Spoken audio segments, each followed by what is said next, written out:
If you have audio noise, then you can also go around and then use the audio noise reduction tool to reduce the noise that you have.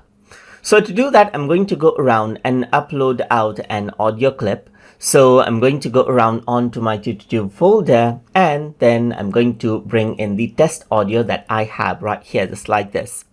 So it's been uploaded and it's being transcoded, as you can see right here. So once that is complete, I'm going to go around and bring that onto my timeline right here. So let's just go around, press the plus button right here. And then if I were to press the play button, this is a test recording audio for YouTube tutorial series.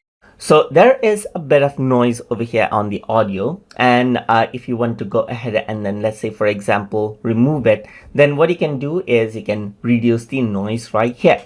So there's not much noise right here, but if you have more noise, then it works in that as well, although it does reduce the quality of the audio.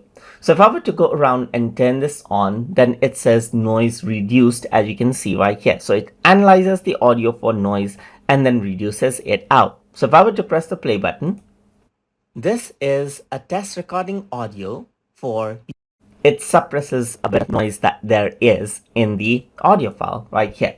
So that is one, and let's just go around and bring in this video clip as well. So even for this video clip with audio, it works in the same way. So if I were to press the play button right here, just in a few moments, just like that. I also have a tutorial.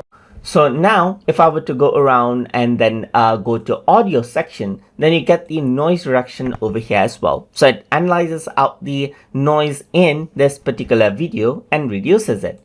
On my playlist, so you want to learn more about Canva, you can check it out. But Canva is more like... So you can hear out that there's a bit of echo on this video, which it reduced it out. So if I were to, let's say, turn the noise reduction off, basic software, so you do hear out the echo again. Turn it on again. Make them do things very, very quickly. The voice is a bit softer. And that is how the audio noise reduction works inside of CapCut. And it's just one click, as you can see right here. So I hope you guys learned something as always. And as always, please like, comment, share, and subscribe.